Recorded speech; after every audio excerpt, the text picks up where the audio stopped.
Xəzər dənizi.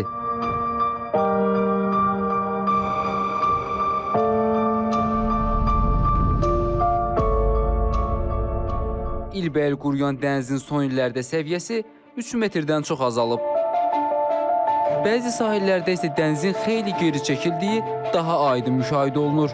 Daha çox iqlim dəyişikliyi ilə əlaqələndirilən problemin pərdəarxası görünməyən tərəfi isə Volqa çayıdır. Daha dəqiq desək, Volqa çayı ətrafında tikilən və istismar edilən su anbarları.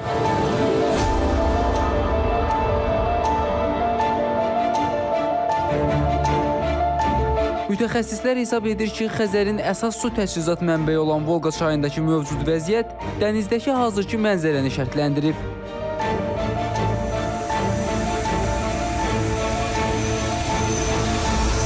Səviyyənin dəyişməsinin əsas səbəbi onun su balansının dəyişməsidir. Su balansı deyəndə Xəzər dənizindən gələn sular, burada birinci növbədə çay suları, bunun da 80%-dən çoxunu Volqa çayı təşkil edir. Xəzərə gələn suların Volqa çayı üzərində tikilən çoxlu sayda deməli hidroloji qurğular, xüsusilə də su anbarları onun suyundan əvəzsiz olaraq istifadə edir.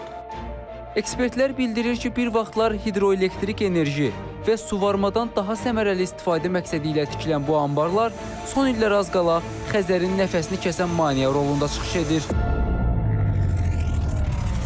Rыбinsk və Kuybişev su anbarları, bunlar çox böyük su anbarlarıdır və ümumi su anbarlarının sahəsi 20.000 kvadrat kilometrdən çoxdur. Bəzən əlbəttə ki, xüsusilə Rusiyalı mütəxəssislər bunu bir dövrü proses kimi istəyirlər, qələmə versinlər ki, bu səviyyə yenidən artacaq, amma mən deyərdim ki, bu daha çox iqlim amillərinin təsiri ilə bərabər elə həm də bu su anbarlarının tikintisi ilə bağlıdır. Bugün Volqa çayından geriyə qaytarılmadan götürülən suyun ümumi miqdarı 50 kub kilometrdən çoxdur. Bu çox böyük rəqamdır. Su anbarlarındakı buxarlanma, kənd təsərrüfatına yönəldilən su, təbii axının qarşısının alınması, bütün bunlar görünməyən itkilərdir. Nəticəsi isə göz qabağındadır. Xəzərin sağlamlaşdırılması üçün hökmən ilk növbədə Volqa çayının axımı bərpa edilməlidir. Volqanın deltasında çox böyük problemlər yaranıbdır. Gəmilərin hərəkəti deməli əvvəlki kimi intensiv deyil. Bəzi gəmilər, iri gəmilər var ki, onlar ümumiyyətlə Xəzərdə qalıblar, heç Volqa çayına daxil ola bilmirlər. Biomüxtəlifliyə çox ciddi zərbə dəyibdir. Hazırda Volqa çayı üzərində ondan çox iri su anbarı fəaliyyət göstərir və bu anbarların təsiri nəticəsində Xəzərə çatan suyun miqdarı illik təxminən 20%-ə yaxın azalır.